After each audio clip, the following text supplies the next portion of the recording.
L'univers de l'écriture est énorme. Depuis que je travaille avec les auteurs, j'ai été impressionné par la passion qui les anime.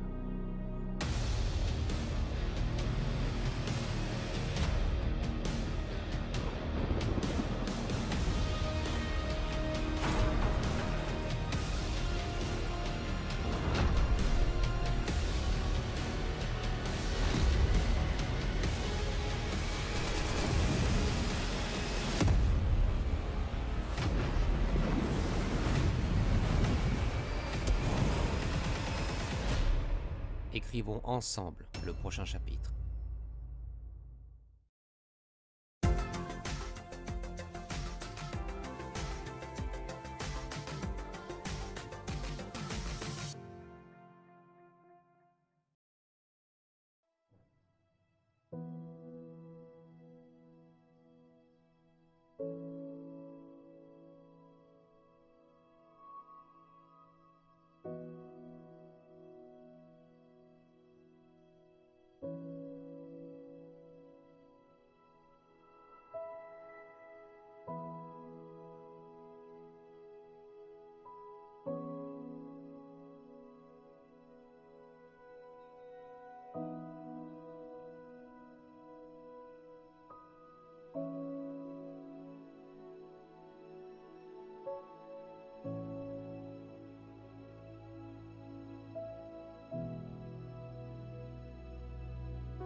Bonsoir à tous, bienvenue sur le groupe auteurs, blogueurs et lecteurs Même Passion pour ce dernier live du mois de juin. Donc j'ai l'honneur ce soir de recevoir une invitée exceptionnelle puisqu'il s'agit donc de Sophie Loubière. Donc Sophie, bonsoir. Merci bonsoir. À toi d'être là.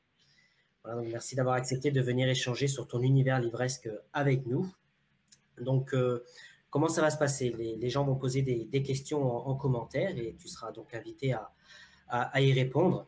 Et je souhaiterais doublement te remercier ainsi que ta maison d'édition, puisque ce soir, dans le cadre de la sortie poche donc, de ton ancien roman Descendre des larmes, un exemplaire broché est à gagner ce soir. Donc, De merci à 5 toi. cartes, 5 cartes brûlées. 5 cartes brûlées, pardon, de 5 cartes brûlées à gagner ce soir, donc celui-ci qui sera envoyé dès demain par la poste. Donc, merci à toi, ainsi qu'à Fleuve Édition et aux éditions Pocket qui permettent aussi la réalisation donc, de ce live.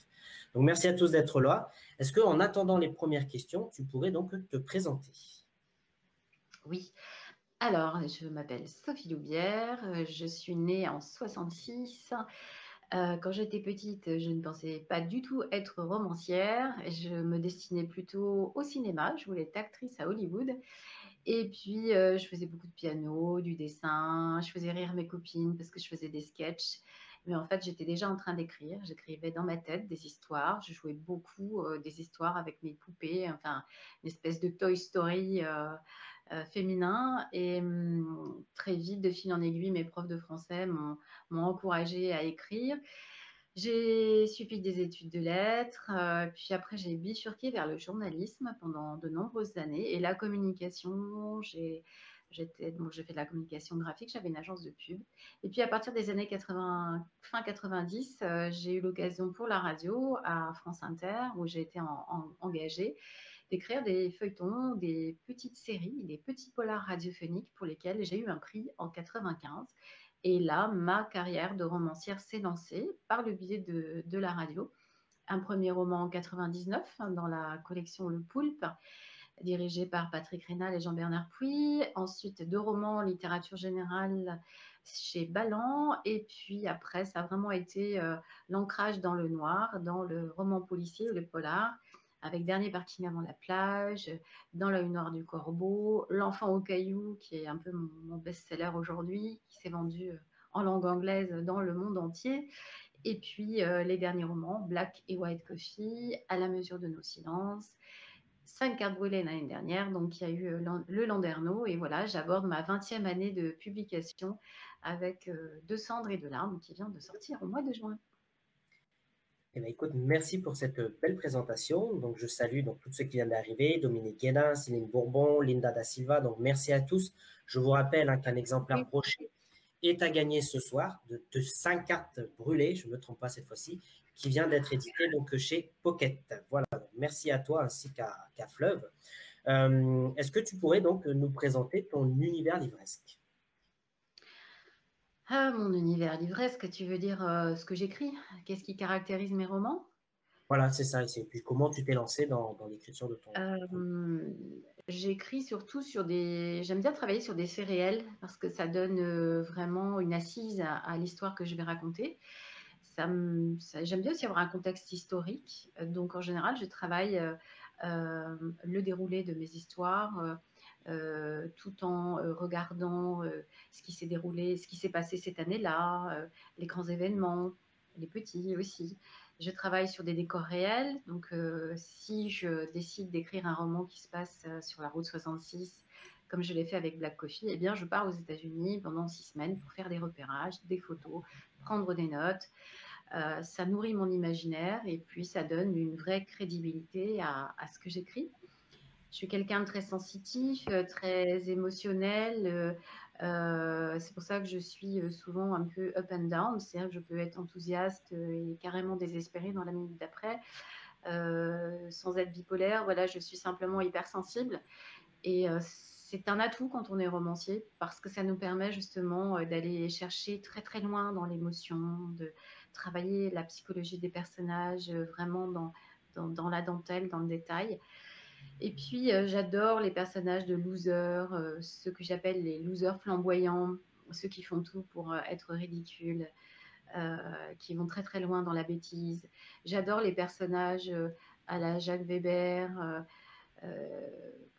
J'adore par exemple le personnage de Jacques Brel dans L'Emmerdeur.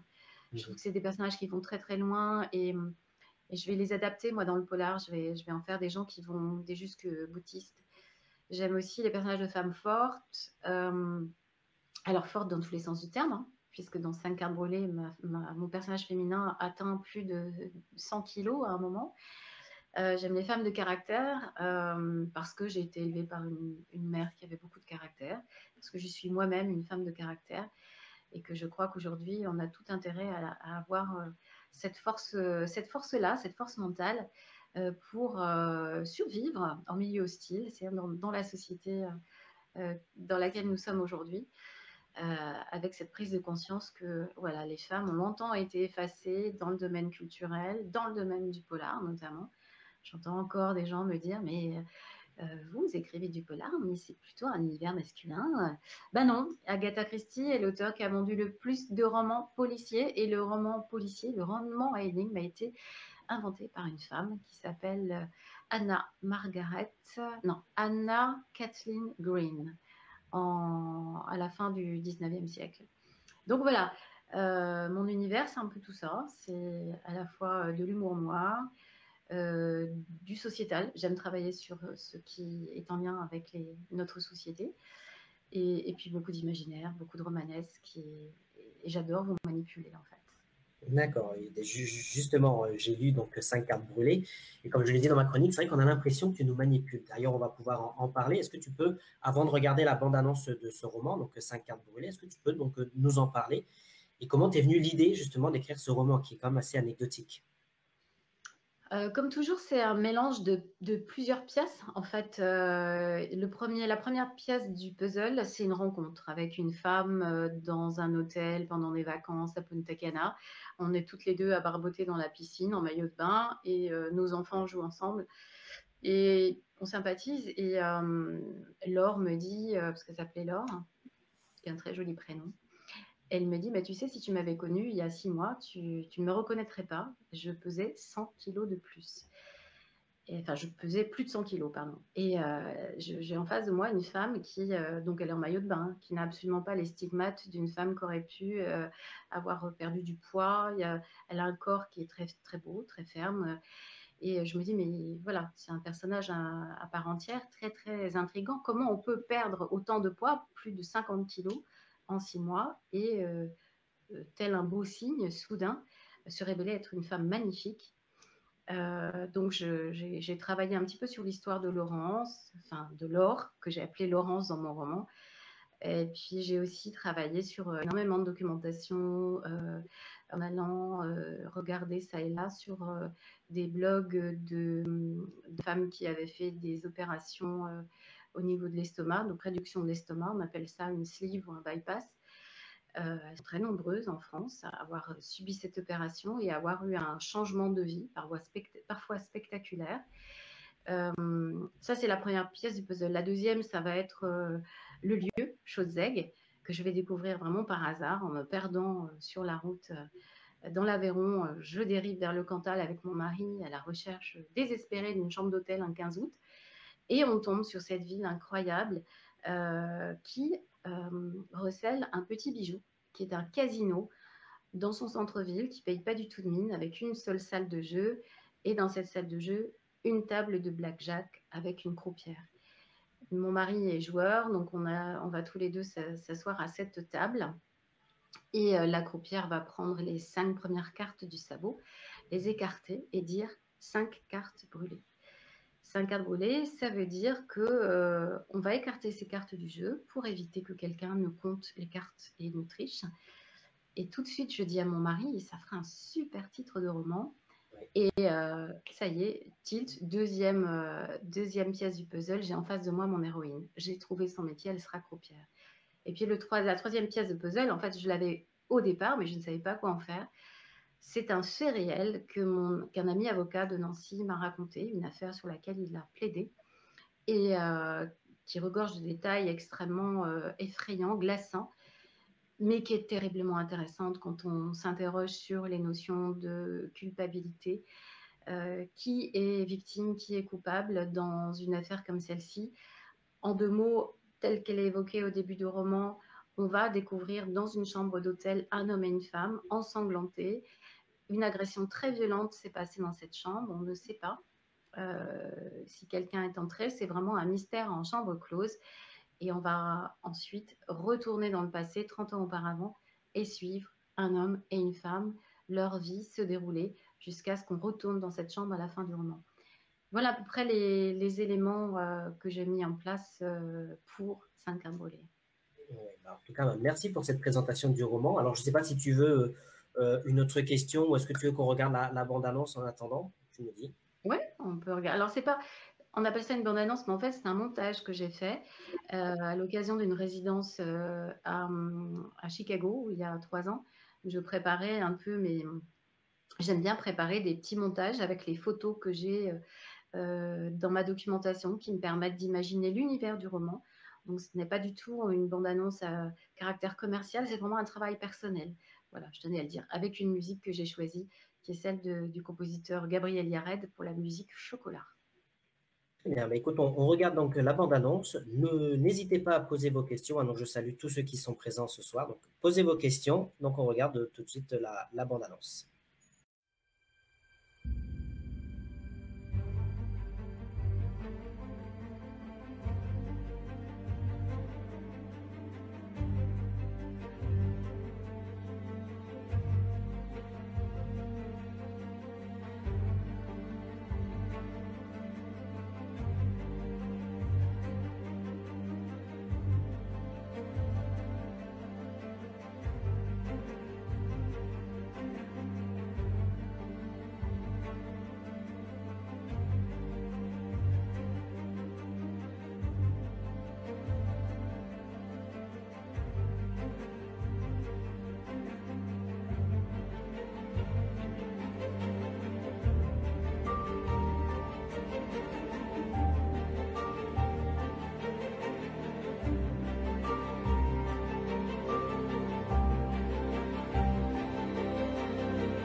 Voilà, donc 5 cartes brûlées chez Fleuve Édition, qui a reçu le prix Paula Landerneau.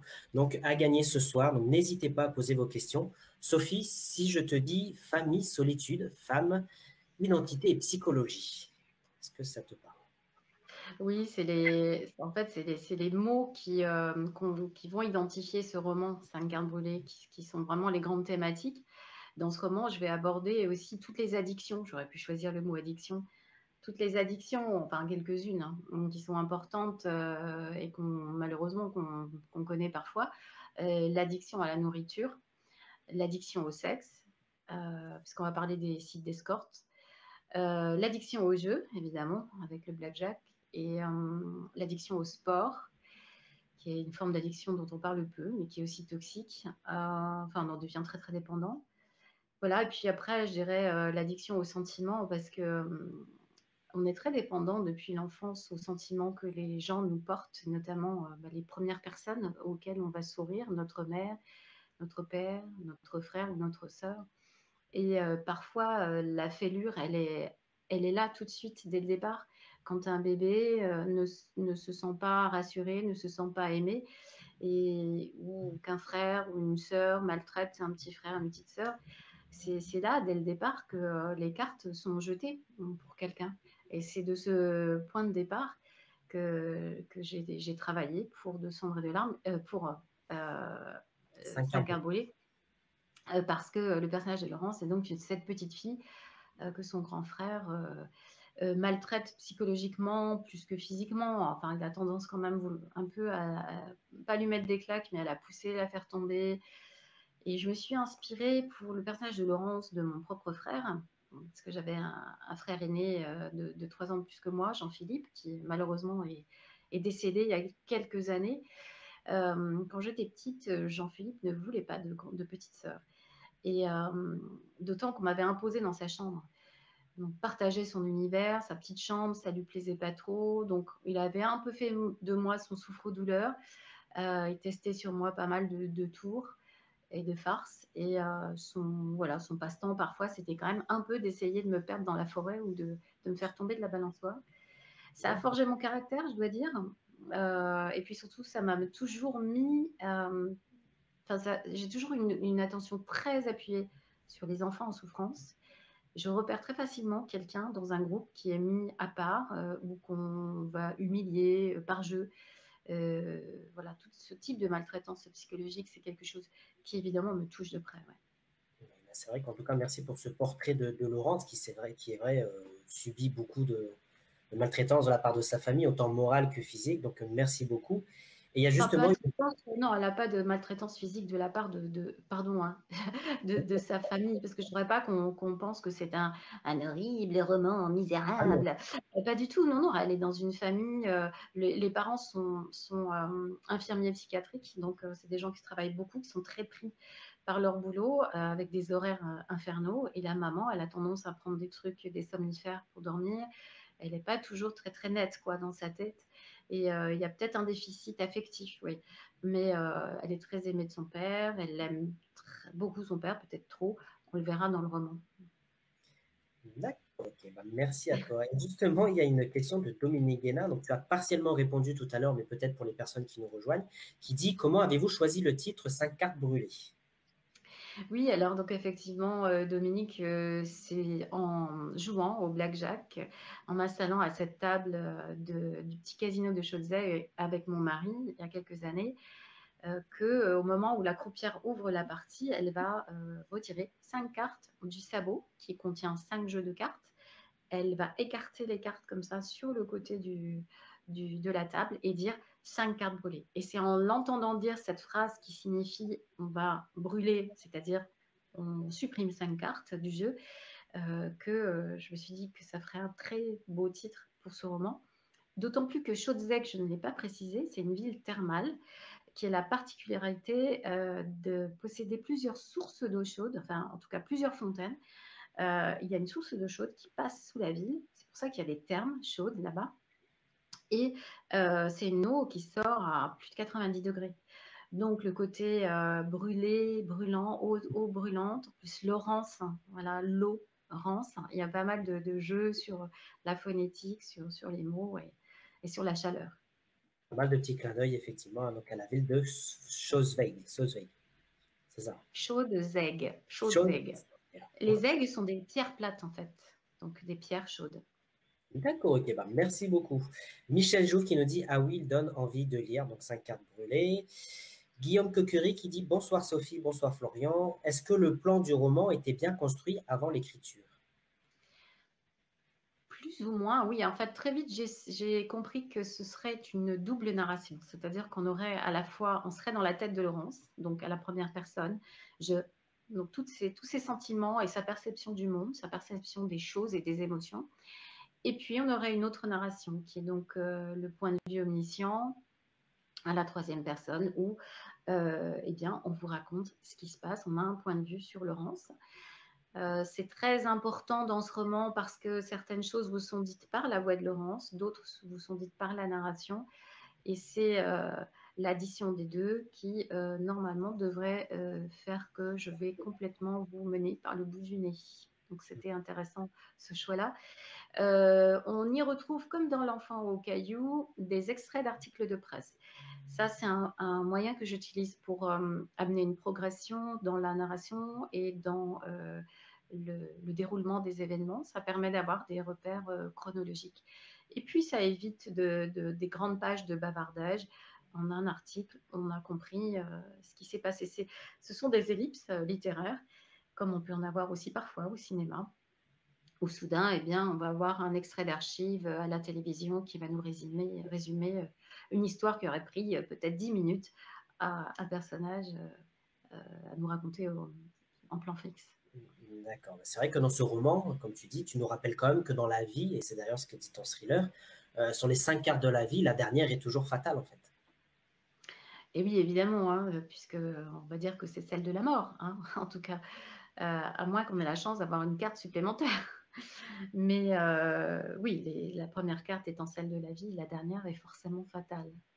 D'accord. En tout cas, merci à toi pour cette présentation donc, de 5 cartes brûlées chez Fleuve Noir, qui est sortie donc là tout récemment. Alors, je n'ai pas la date exacte, on ne l'a pas dit, chez Pocket. 3 juin. En fait, le Pocket est sorti le 3 juin et le grand format de Cendres et de larmes est sorti le 3 juin également. Ouais. D'accord, bon, de Cendres et de larmes, ton prochain roman, donc on va avoir l'occasion d'en parler. Donc voilà, cet exemplaire a gagné ce soir. Donc n'hésitez pas à poser vos questions à Sophie. Même s'il y a des questions que vous avez déjà posées et que je n'ai pas posées, n'hésitez pas à les reposer. Voilà, donc par tirage au sort ce soir. Et justement, le prix du Landerneau 2020, est-ce que tu peux donc nous en parler?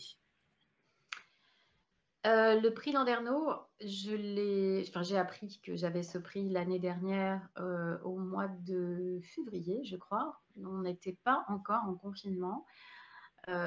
Donc, il était prévu que je le reçoive le 30 mars, juste avant le festival Quai du Polar, qui est un festival très très important pour les auteurs de polar. Malheureusement, nous sommes confinés au mois de mars l'année dernière et le prix est confiné lui aussi. Il ne sera pas annoncé avant le mois de mai, au moment où on va déconfiner. Donc, la campagne de publicité qui est associée au prix, parce que c'est un prix très important, accompagné d'une campagne d'une semaine de presse dans tous les magazines, les quotidiens, etc. Donc, on avait préparé la photo.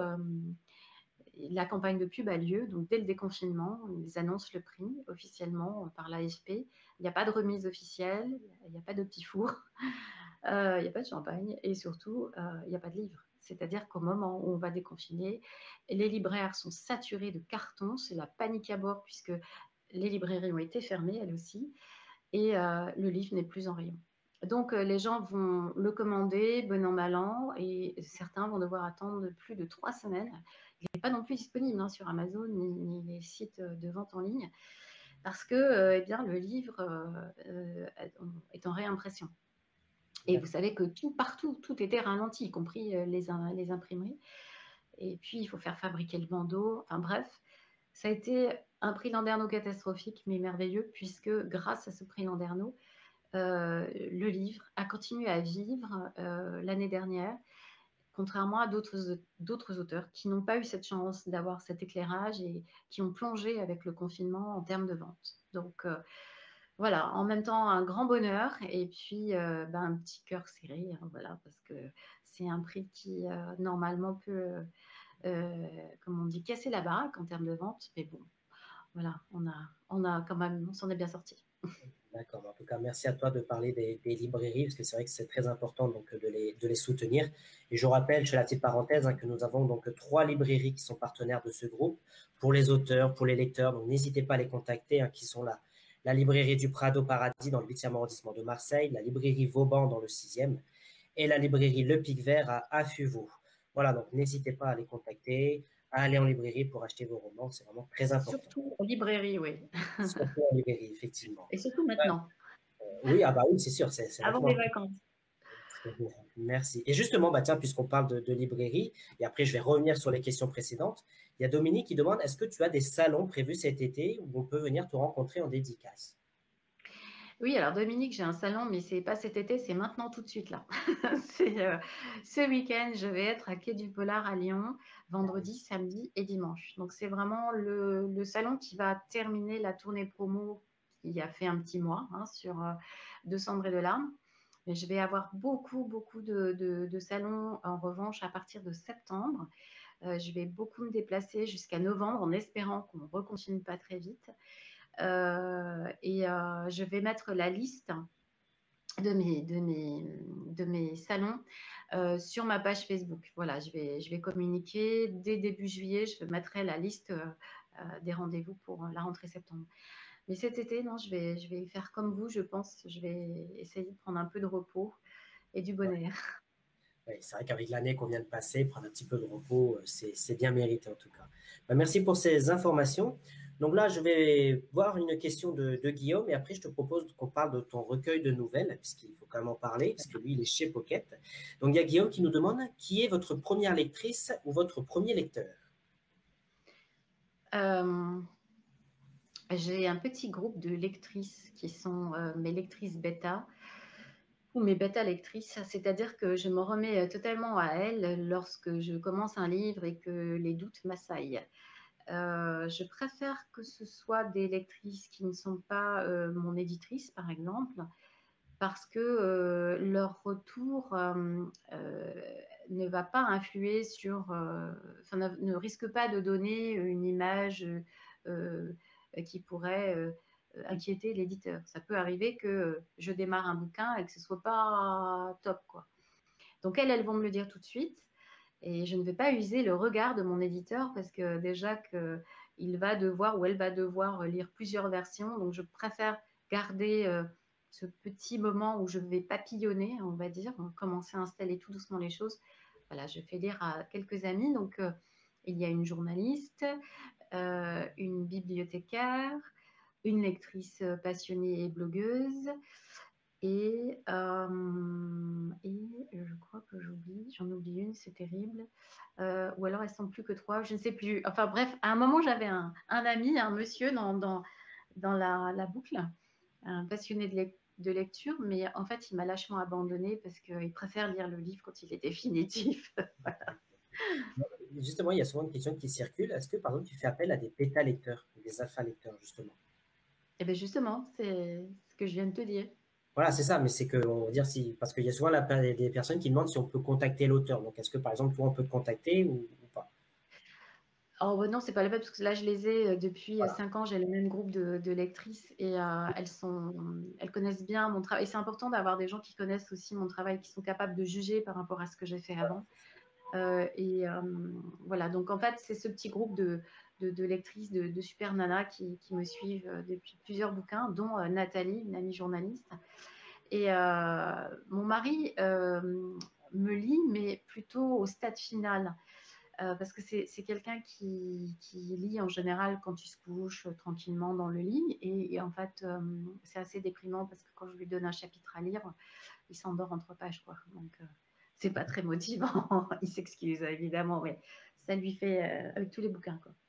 D'accord, bah merci à toi. Donc, ce que je te propose maintenant, en attendant les prochaines questions, donc, c'est de parler de ton recueil de nouvelles. Donc, un accident est si vite arrivé. 22 nouvelles courtes et percutantes qui nous font comprendre qu'en fin de compte, que bah, le quotidien peut vite déraper. Est-ce que tu peux nous en parler et surtout nous dire qu'est-ce que c'est une nouvelle? Parce qu'il y a souvent la question qui revient aussi chez nos amis lecteurs. Alors, une nouvelle, c'est une histoire courte.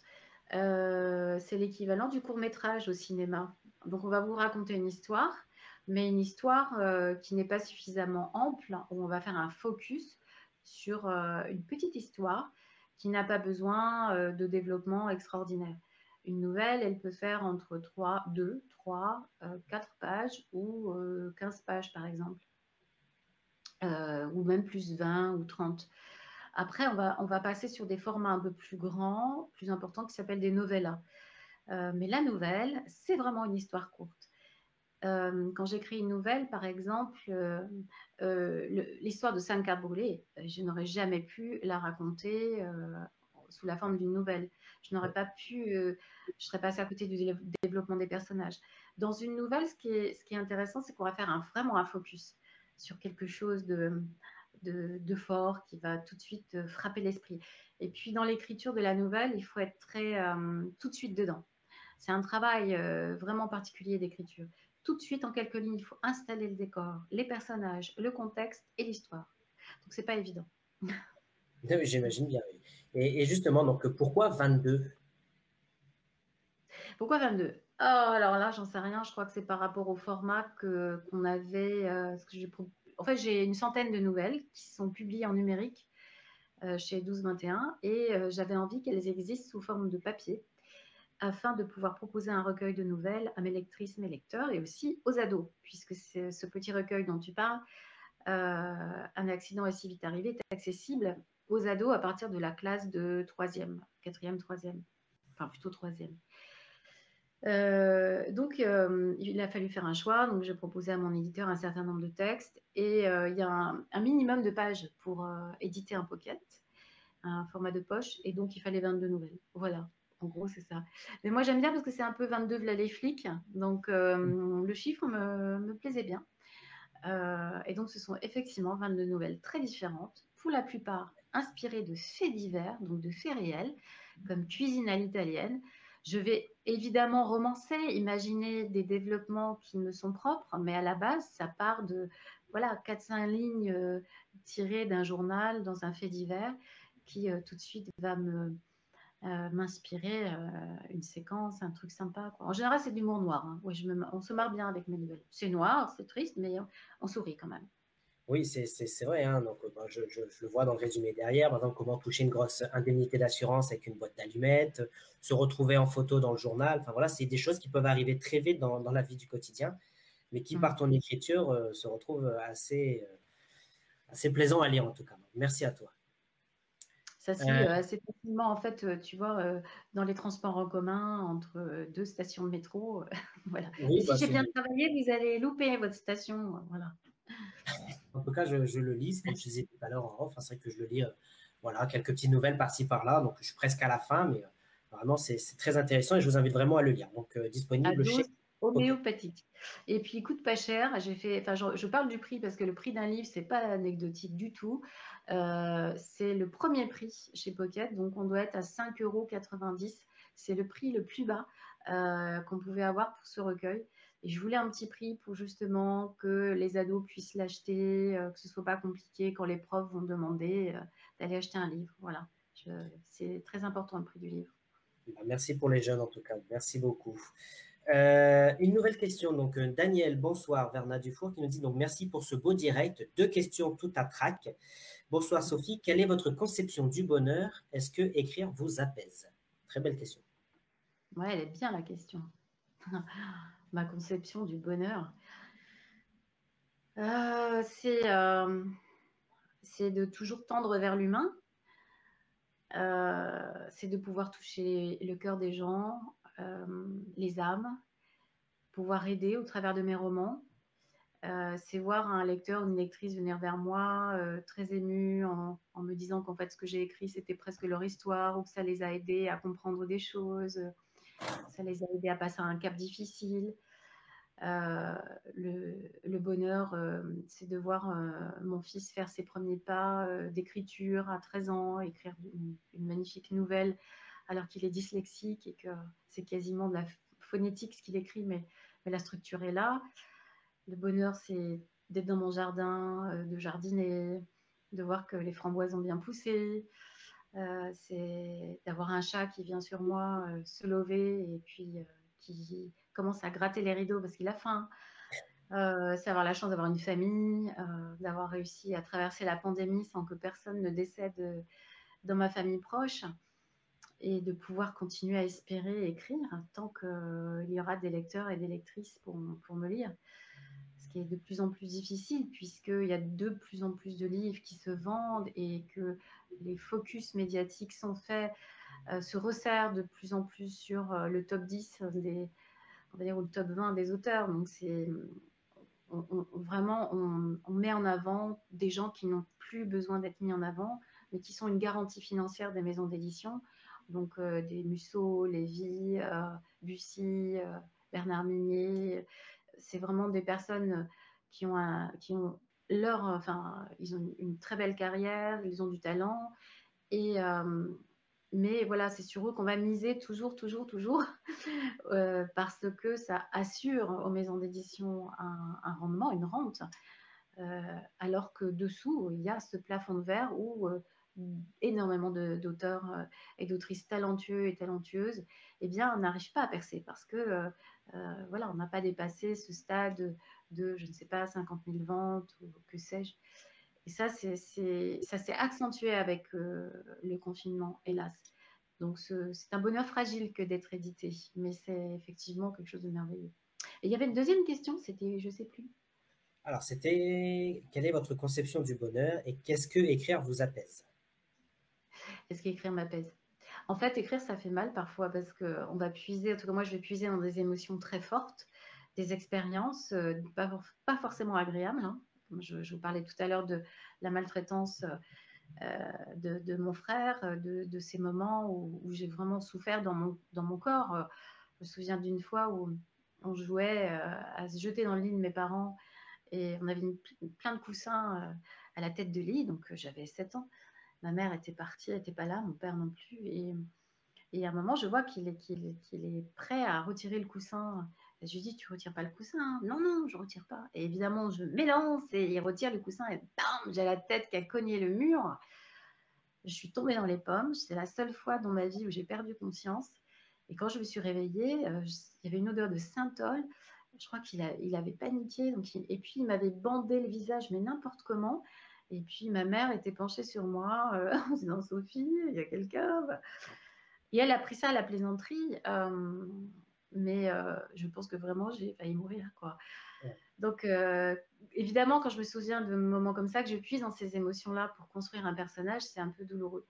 Mais en même temps, il y a un véritable apaisement quand, avec le recul, je relis mes livres ou que je vois le chemin que font ces livres et je vois que les émotions, les intentions que j'avais sont passées chez les lecteurs et chez les journalistes. Donc, c'est chouette. Ouais.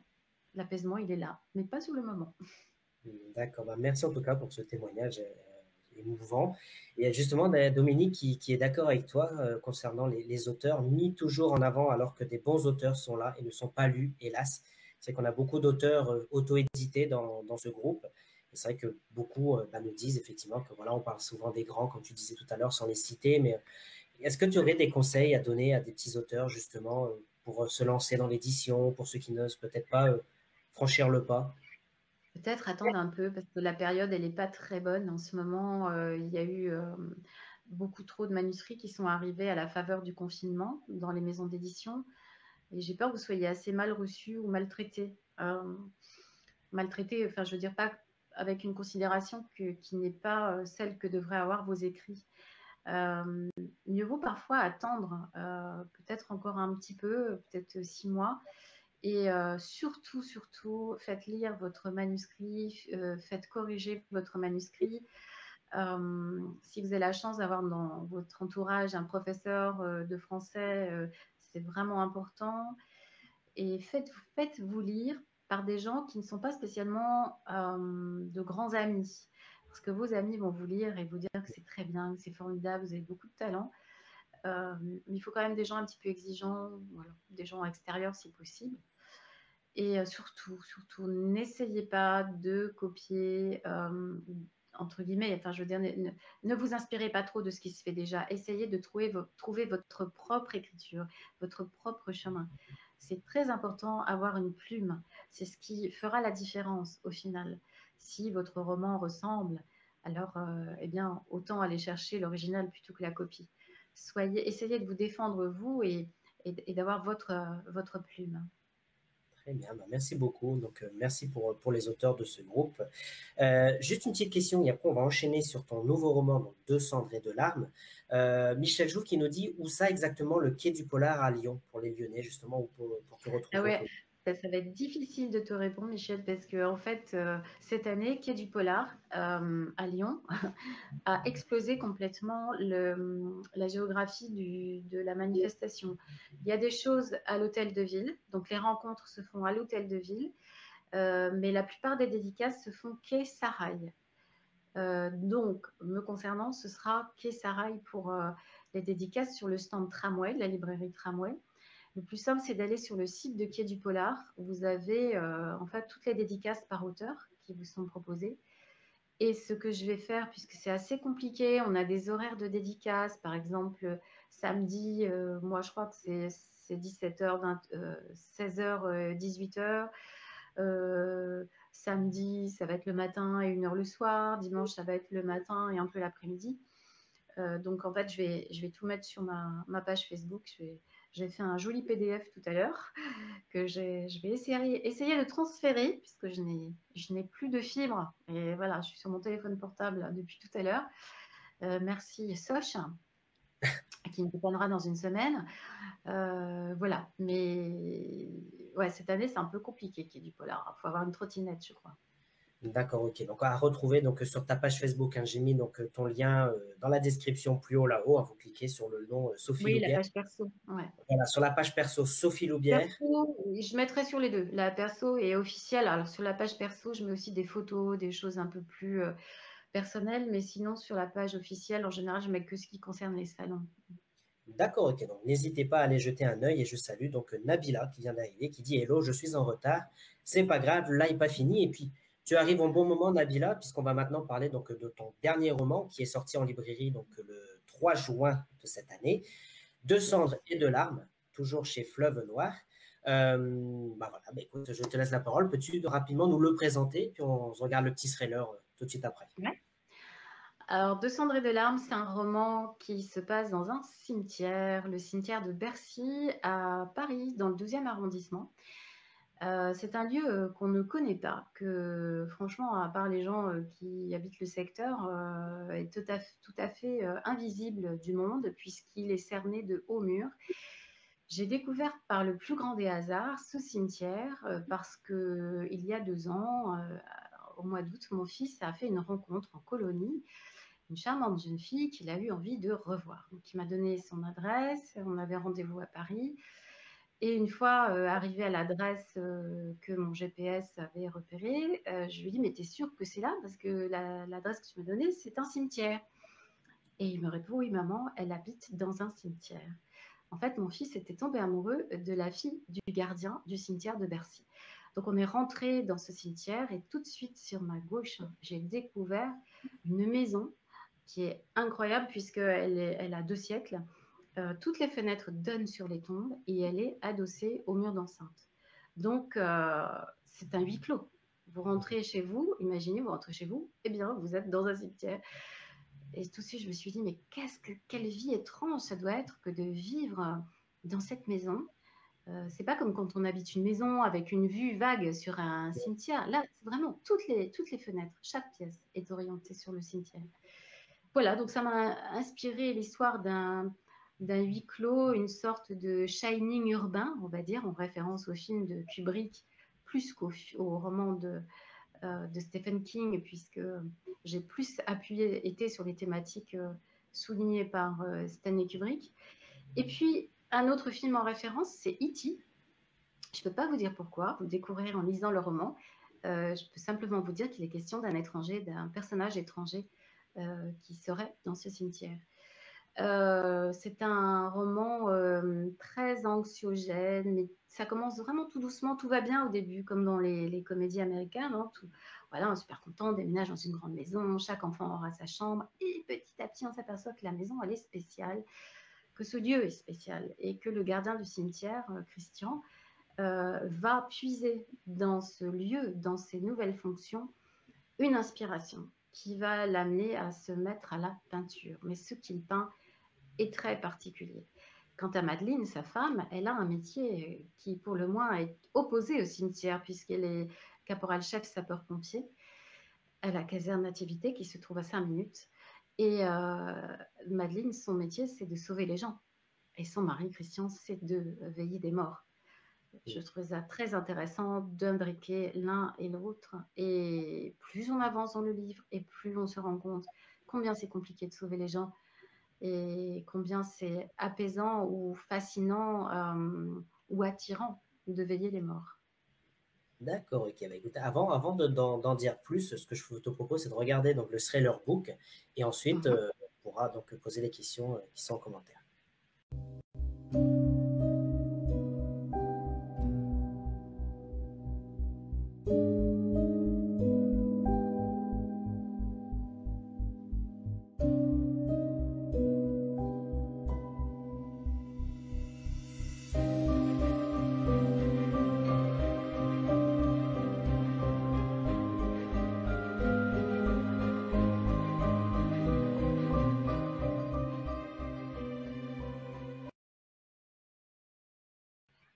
Voilà, donc vous l'avez vu, le roman de votre été, De cendres et de larmes, aux éditions donc Fleuve Noir. Justement, le titre de ce roman, il était venu comment? Au départ, le roman s'appelait La tige brisée du lys. C'est une épitaphe qu'on trouve sur les tombes notamment des nouveau-nés, des petits-enfants, puisque c'est une tige de lys qui est brisée dans le bec d'un oiseau. Le souci qu'on a eu avec ce titre, c'est voilà, comment dire, sur le plan phonétique, la tige brisée d'Ulysse, ça peut prêter à confusion avec Ulysse qui a fait un long voyage. Enfin bref, voilà, l'allusion un peu graveleuse nous gênait. Donc en fait, on a décidé de choisir un autre titre Et j'ai choisi donc une autre épitaphe qui se trouve sur une tombe du cimetière de Bercy, qui est « De cendres et de larmes ». Voilà une citation qui est posée et qui fait référence, ça tombait bien, aux cendres du feu. Donc les feux que Madeleine tente d'éteindre, que ce soit des feux réels ou des feux de détresse, de vie sociale en détresse. Et puis évidemment les cendres de la crémation. Et les larmes, eh bien, sont celles que évidemment on va verser dans un cimetière. Bien sûr. En tout cas, c'est vachement intéressant cette allusion au titre. Et justement, comme 5 cartes brûlées, hein, on voit la couverture à l'écran, il y avait une carte qui était brûlée qui rappelait le titre. Et là, on voit un petit nounours près d'une fenêtre qui donne, j'imagine, sur le cimetière. Est-ce que c'est aussi un petit indice de l'ambiance qu'on peut trouver dans ton roman? Oui, tout à fait. Alors, malheureusement, la couverture a été tirée un peu trop sombre. Normalement, elle est beaucoup plus claire, plus douce, dans des couleurs bleutées. J'espère qu'on va pouvoir, sur le prochain tirage, corriger cette erreur qui laisse parfois penser aux gens qu'on est vraiment sur quelque chose de noir, de glauque. C'est pas vraiment ça. On est quand même plus sur du suspense, on travaille vraiment progressivement. C'est un peu le Boléro de Ravel, ce roman, hein. Petit à petit, le mystère fait son nid, on va dire. Mais effectivement, cette photo avec cet ours qui porte une robe et auquel il manque une oreille est devenu un personnage du roman. Voilà, j'en dirai pas plus, mais la photo, une fois qu'on l'a choisie, j'ai décidé de l'intégrer au roman. D'accord, ok. Donc, oui, vous l'avez vu, un 2 cendres et de larmes chez Fleuve Noir. Si vous voulez savoir pourquoi il a une robe, pourquoi il n'a pas d'oreille, le petit nounours, n'hésitez pas à le lire. Voilà. Et justement, c'est important ce que tu viens de dire, qu'ok, on est dans un cimetière, c'est glauque, mais c'est pas, ça reste comme du suspense, thriller, quoi. C'est pas non plus c'est pas du glauque, quoi. C'est un mot que j'aime pas trop, le mot glauque, parce que ça veut tout et rien dire. En général, quand on dit que c'est glauque, ça veut dire que c'est pas agréable. Et ce roman va plutôt vers le trouble. C'est un roman qui est troublant, qui trouble par ce qu'il révèle, par ce qu'il dit de nos sentiments, de notre sentiment de culpabilité, de notre passé. C'est un roman qui trouble aussi par rapport à ce que les enfants, eux, voient dans ce cimetière, parce qu'il y a 3 enfants. Il y a Anna, une petite fille pleine d'imagination, qui parle plus ou moins aux morts. Il y a Michael, l'ado, qui lui va profiter de ce cimetière pour créer sa chaîne YouTube et faire des vidéos comme ça en live. Et puis il y a Elliot donc, qui porte le prénom d'Elliot dans E.T. et qui est un petit garçon un peu en surpoids, un petit rouquin un peu pétochard, qui lui a vraiment, vraiment très peur de ce lieu où il habite. Et qui va décider de tenter de s'affranchir de cette peur qu'il a du noir, de sa peur en fait essentielle depuis l'enfance, peur de on ne sait pas quoi. C'est un vrai cheminement, un vrai roman initiatique pour cet enfant qui est un des personnages principaux du roman. Un roman initiatique aussi pour le père qui va soudain décider d'affronter inconsciemment quelque chose de puissant qui s'est passé dans son enfance. Et puis Madeleine qui va soudain, au travers de son métier de sapeur-pompier, s'apercevoir qu'elle a peut-être plus à perdre en sauvant que de rester, que de choisir un autre métier.